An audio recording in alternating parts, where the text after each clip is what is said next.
ऊर्जा मंत्री ए.के. शर्मा का जीएसटी पर व्यापारियों से संवाद महज एक बहाना था। दरअसल उन्हें अपने एक करीबी के निमंत्रण पर जनपद भदोही में आना था। गोपीगंज के पूर्व चेयरमैन के बेटे की फ्लॉप राजनीतिक करियर को उठाना था। बड़ा सवाल आखिर भ्रष्टाचार और सांसद, विधायक, प्रमुख व एमएलसी के फेलियर पर क्यों नहीं बोलते प्रभारी मंत्री? क्या मीडिया के सीधे सवाल से घबराते हैं प्रभारी मंत्री? बिजली विभाग में फर्जी बिल वाले खेल से जनता परेशान, अवैध कटौती का क्या है समाधान? खाना पूर्ति वाले मंत्री जी को झेल रही जनता। पीडब्ल्यूडी विभाग द्वारा बनाई जा रही सड़कों से डामर और गिट्टी डकार रहे नेताओं के चहेते ठेकेदार। अलाइनमेंट सही न होने से नई सड़कों पर लोग हो रहे हादसे का शिकार। हफ्ते भर में उखड़ जा रही लाखों करोड़ों की लागत से बनाई गई सड़कें। पूछती है जनता, कौन है भदोही का वास्तविक खेवनहार? कलमकार अर्थात पत्रकार जब लिखता है तो देर से ही सही, किंतु भ्रष्टाचार करने वाले घुटने टेक ही देते हैं। हालांकि वास्तविक रूप से यह तभी संभव है जब जनता खुलकर विभिन्न मंचों के माध्यम से अपने द्वारा चुने गए जनप्रतिनिधियों से बेबाकी और निडरता से सवाल पूछे। दरअसल जनपद भदोही में इन दिनों राजनीति दिशाहीन नजर आ रही है। प्रधानमंत्री के जन्मदिन पर भदोही सांसद डॉक्टर विनोद बिंद सेवा पखवाड़ा के नाम पर अपने निजी हॉस्पिटल से महज कुछ किलोमीटर की दूरी पर कैंप लगाते हैं और हजारों रुपए खर्च कर फ्री इलाज का दावा करते हैं। बड़ा सवाल यह है कि कोयलरा में कैंप लगाया गया, अच्छी बात है, लोगों को इसका लाभ मिलना चाहिए, लेकिन सवाल यह भी है कि भदोही के आंतरिक इलाकों कुनिया, कटरा, धनतुलसी, सीतामढ़ी, बिसौली, कृपालपुर, चौरी, अभिया जैसे इलाकों में कैंप क्यों नहीं लगाया गया, जबकि ये इलाके मुख्यालय से काफी दूर हैं। दरअसल सांसद महोदय एक विशेष एजेंडे के तहत कार्य कर रहे हैं और अपने चहेते प्रधानों या ठेकेदारों के यहाँ कार्यक्रम आयोजित करते हैं। इन इलाकों में कैंप इसलिए नहीं आयोजित किया गया क्योंकि इन इलाकों के लोगों से सांसद महोदय के निजी हॉस्पिटल को कोई फायदा नहीं है। इसे जनपद भदोही का दुर्भाग्य ही समझा जाए कि भदोही में देश की नामचीन पार्टियां बाहरी नेताओं को टिकट देकर जनपद भदोही के कार्यकर्ताओं का अपमान करती हैं। यहां काफी हद तक भदोही के विभिन्न पार्टियों के कार्यकर्ता भी अपनी दुर्दशा के लिए जिम्मेदार हैं। दरअसल कार्यकर्ता यदि एक सुर में इन बाहरी और मौका परस्त नेताओं का विरोध करें तो आने वाले समय में भदोही के युवाओं को भदोही की राजनीति में मौका देना तमाम पार्टियों की मजबूरी हो जाएगी।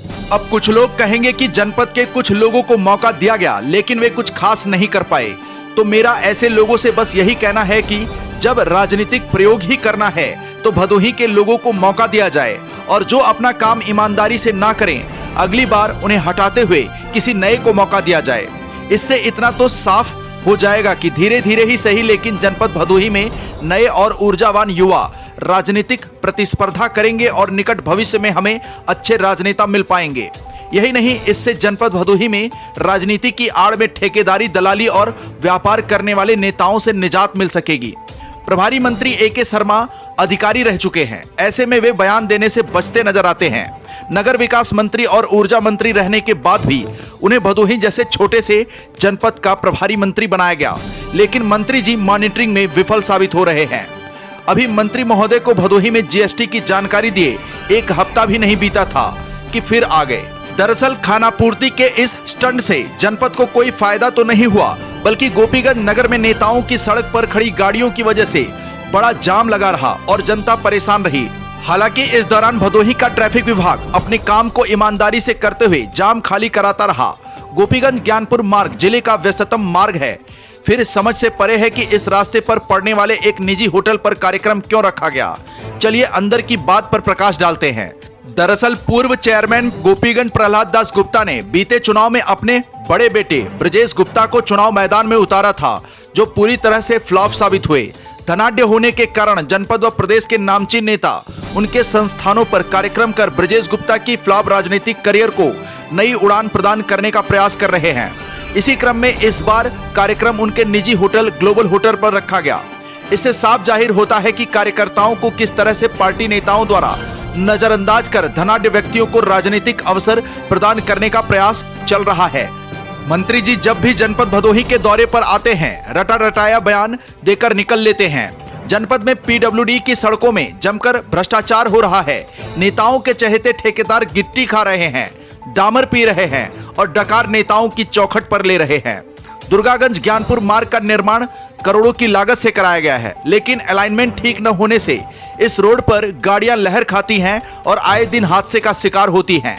यही नहीं, इस रोड की ठीक तरह से जांच की जाए तो पता चलेगा कि ठेकेदार एक्सियन और जेई मिलकर डामर पी गए हैं और गिट्टी खा गए हैं और डकार नेताओं की चौखट पर ले रहे हैं। सूर्यावा धनतुलसी मार्ग का भी लगभग यही आलम है। खबर है कि इस रोड पर बड़ा कमीशन वाला खेल हुआ है।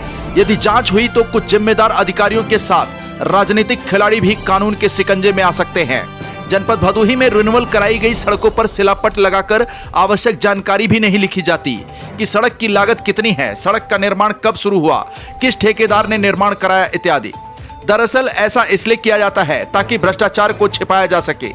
पीडब्ल्यूडी विभाग मुख्यमंत्री योगी आदित्यनाथ के पास है, बावजूद इसके सड़कों में भ्रष्टाचार चरम पर है। हम मुख्यमंत्री योगी आदित्यनाथ से आग्रह करना चाहेंगे कि पीडब्ल्यूडी विभाग के अधिकारियों और जिम्मेदार विधायक, सांसद, जिला पंचायत अध्यक्ष, ब्लॉक प्रमुख, एमएलसी की भ्रष्टाचार के मुद्दे पर नकेल कसी जाए, अन्यथा यही नेता जनपद भदोही में 2027 चुनाव में भाजपा की लुटिया डुबाने में अहम कड़ी साबित होंगे। तहसीलों में लेखपाल और कानूनगो बेलगाम हैं। निस्तारण की बात रोज की जाती है, फिर भी तहसीलों और थानों पर राजस्व मामलों की भरमार है।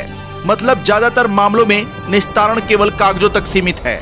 जनता दरबार के नाम पर नेताओं के यहाँ ठेकेदारों और दलालों का जमावड़ा लगता है। जनता त्राही त्राही कर रही है। थानों पर राजस्व मामलों में आम जनमानस को परेशान किया जाता है। ऐसे में अपनी ईमानदारी की अनोखी मिसाल पेश कर रहे जिलाधिकारी शैलेश कुमार भदोही वासियों की फिलहाल आखिरी उम्मीद है। जिलाधिकारी द्वारा निरंतर समस्याओं के निस्तारण का प्रयास किया जा रहा है। जनपद के लगभग हर विभाग में लापरवाही है। ऐसे में जिलाधिकारी द्वारा सभी पर एक साथ कार्रवाई कर दी जाए तो लगभग पूरा जिला खाली हो जाएगा। ऐसे में अब मुख्यमंत्री स्तर से न केवल प्रभारी मंत्री बल्कि विधायक, सांसद, जिला पंचायत अध्यक्ष, एमएलसी, ब्लॉक प्रमुख, ग्राम प्रधानों की नकेल कसने की जरूरत है, बल्कि जिम्मेदार अधिकारियों की भी नकेल कसने की जरूरत है ताकि 2027 की राह आसान हो सके। जनपद भदोही से सुरेश कुमार मिश्रा के साथ दीपक कुमार मिश्रा की रिपोर्ट। इस संबंध में आज आप देख सकते हैं कि गोपीगंज की बहुत ही व्यस्त बाजार में, मुख्य बाजार में हम लोग खड़े हैं। हमारे साथ हमारे भारतीय जनता पार्टी के जिलाध्यक्ष जी, हमारे माननीय सांसद जी, हमारे माननीय विधायक श्री विपुल दुबे जी, यहाँ के व्यापार वर्ग के अनेक अग्रणी लोग, जैसे कारपेट के क्षेत्र में काम करने वाली प्रियंका जी, माननीय हमारे ब्लॉक प्रमुख जी, सभी लोग वरिष्ठ हर क्षेत्र के लोग खड़े हैं। और एक बात की का उत्सव मनाने के लिए सब लोग इकट्ठे हुए हैं, वो ये है कि जीएसटी जो माननीय प्रधानमंत्री जी ने कम किया, उसके चलते विभिन्न प्रकार के नागरिकों में, विभिन्न समाज के वर्गों में कितनी खुशी है उसका अंदाजा हम लोग लगा नहीं पा रहे हैं। अभी हम कई प्रकार के व्यापारियों को मिले, कोई सामान बेचने वाला, अन्य सामान बेचने वाला, कोई चश्मा बेचने वाला, कोई पेंट बेचने वाला, कोई कपड़ा बेचने वाला, सब ने एक मुख से कहा कि उनके सारे आइटमों पर 12% से लेकर के 5%, 10% तक की कमी हुई है। इस प्रकार व्यापारी तो खुश है ही, और जब हमने पूछा कि वो कम होने से उपभोक्ता के ऊपर क्या मनस्थिति बन रही है, तो उन्होंने बताया कि सभी प्रकार के उपभोक्ता बहुत खुश है। और एक बात मैंने उनको और समझाई कि पेंट खरीदने के लिए, चश्मा खरीदने के लिए, कपड़े खरीदने के लिए वो व्यक्ति आता है जिसके पॉकेट में पैसा की बचत रहती है, जिसके पॉकेट में पैसा बचा रहता है, जिसको डिस्पोजेबल इनकम कहते हैं। जब खाने पीने की चीजों पर, किसानों का ट्रैक्टर खरीदने पर, उनके कीटनाशक दवाएं खरीदने पर, खाने पीने के दूध हो, पनीर हो, इस तरह की चीजों पर, बच्चों की पढ़ाई लिखाई के कॉपी, किताब, पेंसिल, कलर जैसी एकदम आवश्यक चीजों पर जब माननीय प्रधानमंत्री जी ने जीएसटी घटाया है, तो स्वाभाविक रूप से सामान्य मध्यम वर्गीय परिवार के पॉकेट में पैसा बचेगा, तो वो घटे हुए जीएसटी रेट से चश्मा भी खरीदेगा, पेंट भी खरीदेगा, अपने घर को कलर करवाएगा और नए कपड़े भी खरीदेगा। विशेष रूप से इस उत्सव के समय एक दोहरा उत्सव माननीय प्रधानमंत्री जी ने हम सबको दिया है। उनका सभी ने मिलकर के धन्यवाद किया, हम भी उन सबके साथ धन्यवाद करते हैं। आकाश भूमि न्यूज, राष्ट्रीय समाचार पत्र व वेब न्यूज चैनल, निडर पत्रकारिता की एक अनोखी झलक।